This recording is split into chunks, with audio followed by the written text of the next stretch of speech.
Hello, welcome back to എൻ്റെ point. അപ്പോൾ ഒരുപാട് നാൾക്ക് ശേഷം ഞാൻ ഒരു പുതിയ വീഡിയോ ആയിട്ട് വന്നേക്കുവാണ്. ഇന്ന് സൺഡേ ആയതുകൊണ്ട് സൺഡേ സ്പെഷ്യൽ ആയിട്ട് ഒരു ടൊമാറ്റോ റൈസ് ഉണ്ടാക്കാമെന്ന് വിചാരിച്ചു.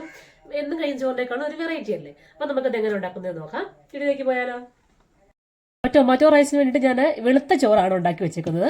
അപ്പം നമുക്ക് ഏത് നിങ്ങളുടെ കയ്യിൽ ബസ്മതി റൈസ് ഒക്കെ ഉണ്ടെങ്കിൽ അത് എടുക്കാം. ഇതിപ്പോൾ ഞാൻ റേഷൻ കടയിൽ നിന്ന് കിട്ടും, നമ്മുടെ വെള്ളയരിയില്ലേ, അത് വെച്ചിട്ടാണ് ഞാൻ ചോറ് ഉണ്ടാക്കി വെച്ചേക്കുന്നത്. ചോറ് സാധാരണ മുണക്ക് വെള്ളത്തിൽ തിളപ്പിച്ചിട്ട് ഞാൻ ഉപ്പിട്ട് അത് വാങ്ങി വെള്ളം ഊറ്റി വാങ്ങി ചോറാക്കി വെച്ചേക്കുവാണ്. കണ്ടോ, ഈ ഒരു രീതിയിൽ ഒരുപാട് വെന്ത് കുഴഞ്ഞു പോകരുത്. ഈ ഒരു രീതിയിൽ നമ്മൾ ചോറാക്കി എടുക്കുക. സാധാരണ നിങ്ങൾക്ക് കുത്തിരിക്കകത്തും ആൾക്കാർ ഉണ്ടാക്കാറുണ്ട്. ഇഷ്ടമുള്ള റൈസ് നിങ്ങൾക്ക് എടുക്കാവുന്നതാണ്. ശേഷം ഞാൻ എടുത്തു വെച്ചേക്കുന്നത് സവോള 2 എണ്ണം ചെറുതായിട്ട് ഇങ്ങനെ കുനുകുന അരിഞ്ഞ സവോള, 2 തക്കാളി, അതും ചെറുതായിട്ട് തന്നെ വേണം അരിയാൻ, നീളത്തി അരിയരുത്. പിന്നെ വെളുത്തുള്ളി, കറിവേപ്പില, ഒരു പച്ചമുളക്, ഒരു വറ്റൽമുളക്. അപ്പോൾ ഇത്രയുമാണ് എടുത്ത് വെച്ചേക്കുന്നത്. നമുക്കിനി എങ്ങനെ ഉണ്ടാക്കുന്നതെന്ന് നോക്കാം. ഞാനൊരു പാത്രം അടുപ്പത്ത് വെച്ചിട്ടുണ്ട്. അതൊന്ന് ചൂടായ ശേഷം അതിലേക്ക് നമ്മുടെ കയ്യിലുള്ള ഇഷ്ടമുള്ള ഓയിൽ ഒഴിച്ചു കൊടുക്കുക. നിങ്ങൾ ഏത് ഓയിലാണ് ഉപയോഗിക്കുന്നത് ആ ഓയിൽ ഒഴിച്ചു കൊടുക്കുക. അത് ചൂടായി കഴിയുമ്പോൾ ചൂടായ എണ്ണയിലേക്ക് നമ്മൾ കടുകിട്ട് കൊടുക്കുക.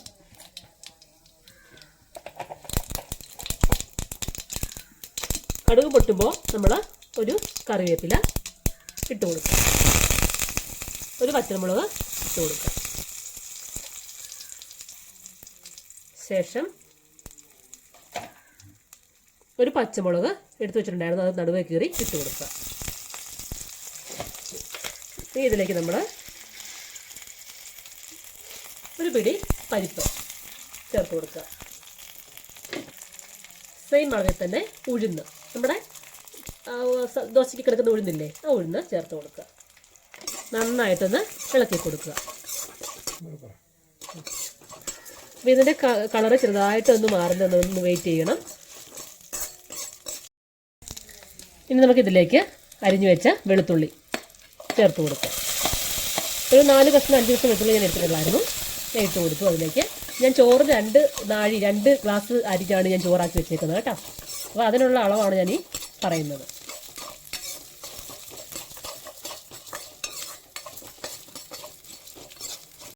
നമുക്ക് ആദ്യം ഇതിലേക്ക് അരിഞ്ഞു വെച്ച സവാള ചേർത്ത് കൊടുക്കാം.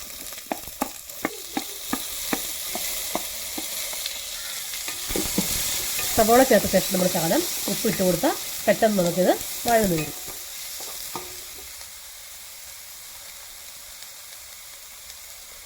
ചോറിനകത്ത് ഉപ്പ് ചേർത്തതാണെങ്കിൽ നമ്മളിതിനകത്ത് ഒരുപാട് ചേർക്കണ്ട, ഉപ്പ് കൂടിപ്പോകും. അപ്പോൾ അതിനനുസരിച്ച് ചേർക്കുക. ചോറിനകത്ത് ചേർക്കാത്തവരാണെങ്കിൽ ഇതിനകത്ത് ഇച്ചിരി കൂടുതൽ ചേർത്താലും കുഴപ്പമില്ല. നമ്മൾ മിക്സ് ചെയ്യുമ്പോൾ കറക്റ്റ് ആയിക്കോളും കേട്ടോ. അപ്പോൾ നമ്മുടെ സവോള ഒരു ബ്രൗൺ കളർ ആവുന്നവരെ ഒന്ന് ഇളക്കി കൊടുക്കുക നന്നായിട്ട്. അപ്പോൾ സവാളയൊക്കെ ഒന്ന് ചെറിയ ബ്രൗൺ കളറായി വരുമ്പോൾ നമുക്ക് ഇതിലേക്ക് തക്കാളി ചേർത്ത് കൊടുക്കുക.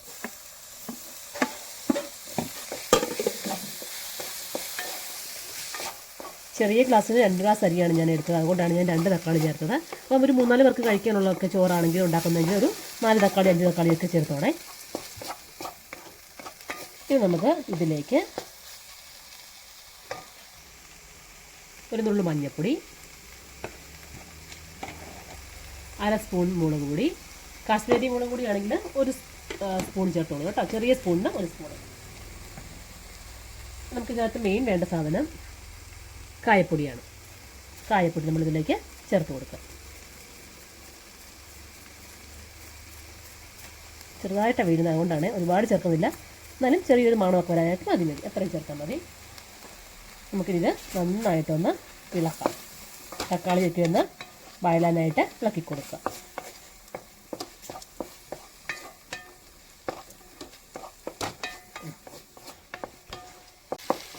നമ്മൾ മസാലയെല്ലാം ചേർത്തു. അതിനുശേഷം നമുക്ക് ഇതിലേക്ക് ഇച്ചിരി നെയ്യ് ചേർത്ത് കൊടുക്കുക. ഒരുപാട് വേണ്ട, ശകലം നെയ്യ് ചേർത്ത് കൊടുക്കുക, മതിയാവും. നന്നായിട്ട് ഇങ്ങനെ ഇളക്കി ഒന്ന് യോജിപ്പിക്കുക. എല്ലായിടത്തും ഒന്ന് നെയ്യൊക്കെ കിട്ടാനായിട്ട് നന്നായിട്ടൊന്ന് ഇളക്കി യോജിപ്പിക്കുക. അപ്പോഴേക്കും തക്കാളിയൊക്കെ നന്നായിട്ട് വഴഞ്ഞു വരും.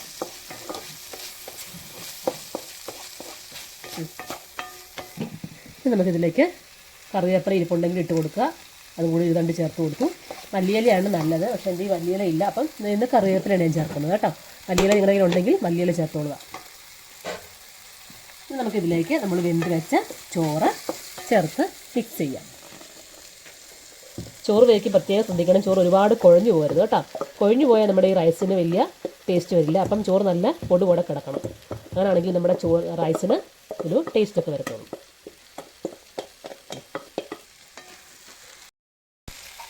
ചോറൊക്കെ ഇട്ട ശേഷം നമ്മൾ നന്നായിട്ട് ഇതൊന്ന് ഇളക്കി യോജിപ്പിക്കുക. ചോറ് ഉണ്ടാകും നമ്മൾ തവി കൊണ്ട് ഇളക്കുമ്പോൾ ഒന്ന് ഒരുപാട് പൊട്ടിപ്പോവുകയോ കുഴഞ്ഞു പോവുകയും ചെയ്ത് അതിന് വേണ്ടിയാണ് നമ്മൾ ഒരുപാട് വേകാത്ത രീതിയിൽ എടുക്കുന്നത്. നമ്മൾ ഫ്രൈഡ് റൈസിനൊക്കെ എടുക്കില്ലേ, അതേ അളവിൽ വേണം ചോറെടുക്കാൻ. നമ്മുടെ കയ്യിൽ കുത്തിരി ചോറുണ്ടെങ്കിൽ അതിട്ട് നമ്മൾ ചെയ്യാറ് കേട്ടോ, ടൊമാറ്റോ റൈസ് ഉണ്ടാക്കാം. അപ്പം ഞാൻ എൻ്റെ കയ്യിൽ മറ്റേ വെള്ളയരി ഉണ്ടായിരുന്നു, അതുകൊണ്ടാണ് എടുത്തത്. ബസ്മതി റൈസ് ആണെങ്കിൽ ഏറ്റവും നല്ലതാണ് കേട്ടോ. പക്ഷേ ഇതാകുമ്പോൾ പ്രത്യേകിച്ച് കറികളൊന്നും വേണ്ട, കുട്ടികൾക്കൊക്കെ ഒരുപാട് ഇഷ്ടപ്പെടും. ഒരു കറികളും ഇല്ലെങ്കിൽ നമുക്കിത് കൂടി ഇത് കഴിക്കാം. ഒരു കളറും മണവും ഒക്കെ ഉള്ളതുകൊണ്ട് എല്ലാവരും കഴിച്ചോളും. സലാഡ് കൂടെ ഉണ്ടാക്കിയാൽ നമുക്ക് കഴിക്കാം. ഒന്നുമില്ലെങ്കിൽ നമുക്ക് സ്പൂൺ കൊണ്ട് പോയി കഴിക്കാൻ നല്ലതാണ്. അപ്പോൾ എല്ലാവരും ചെയ്തൊക്കെ നോക്കണം കേട്ടോ. ഇത്രയും ചോറ് എൻ്റെ ഉള്ളതാണ്, അതുകൊണ്ടാണ് ഞാൻ ഈ ഒരു ചെറിയ 2 ഗ്ലാസ്സിനുള്ള അരിയാണ് എടുത്തത്. അപ്പം കറക്റ്റ് 2 പേർക്ക് കൂടുതൽ സുഖമായിട്ട് കഴിക്കാം കേട്ടോ. അപ്പോൾ ഈ അളവിലാണ് ഞാൻ സാധനങ്ങൾ പറഞ്ഞത്. അപ്പം നിങ്ങൾ കൂടുതൽ ഉണ്ടാക്കുന്നുണ്ടെങ്കിൽ കൂടുതലെല്ലാം ചേർത്തോണം. ലാസ്റ്റ് നമുക്ക് ഉണ്ടാക്കി വെച്ച ശേഷം ഇച്ചിരി മല്ലിയില മുകളിൽ ഇങ്ങനെ ചേർത്താൽ ഒരു മണമൊക്കെ വരും. എൻ്റെ ഇല്ല, പക്ഷേ ഞാൻ കറിവേപ്പില ചേർക്കാൻ പോകുന്നത്. ഇനി നമുക്കിത് ഫ്ലെയിം ഓഫ് ചെയ്യാവേ. ലാസ്റ്റ് ഞാൻ കറിവേപ്പില ചേർത്ത് ഇതൊന്ന് അടച്ചു വയ്ക്കും. അടച്ചു വെച്ച് കഴിഞ്ഞാൽ ഒരു 5 മിനിറ്റ് കഴിയുമ്പോൾ നമുക്കിതൊന്ന് തുറന്നിട്ട് എടുത്തു കഴിഞ്ഞാൽ ഇപ്പം നമ്മുടെ മറ്റൊരു ഇവിടെ റെഡിയായി. ഞാൻ ഓഫ് ചെയ്തു കേട്ടോ. അപ്പം ഒരു മണമൊക്കെ കറിവേപ്പില മണമൊക്കെ ഒന്ന് പിടിക്കാനായിട്ട് ഒന്ന് അടച്ചു വെച്ച് ഒരു 5 മിനിറ്റ് കഴിയുമ്പോൾ എടുക്കുക. നമ്മുടെ റൈസ് ഇവിടെ റെഡിയായി. അപ്പോൾ ഇത്രയേ ഉള്ളൂ. ടൊമാറ്റോ റൈസ് നമുക്ക് വളരെ ഈസി ആയിട്ട് ചെയ്തെടുക്കാവുന്നതാണ്. എല്ലാവർക്കും ഇഷ്ടപ്പെടും. കുട്ടികൾക്കും മുതിർന്നവർക്കൊക്കെ ഒരുപോലെ ഇഷ്ടപ്പെടുന്നൊരു റൈസാണ്. അപ്പോൾ എല്ലാവരും ചെയ്ത് നോക്കുക.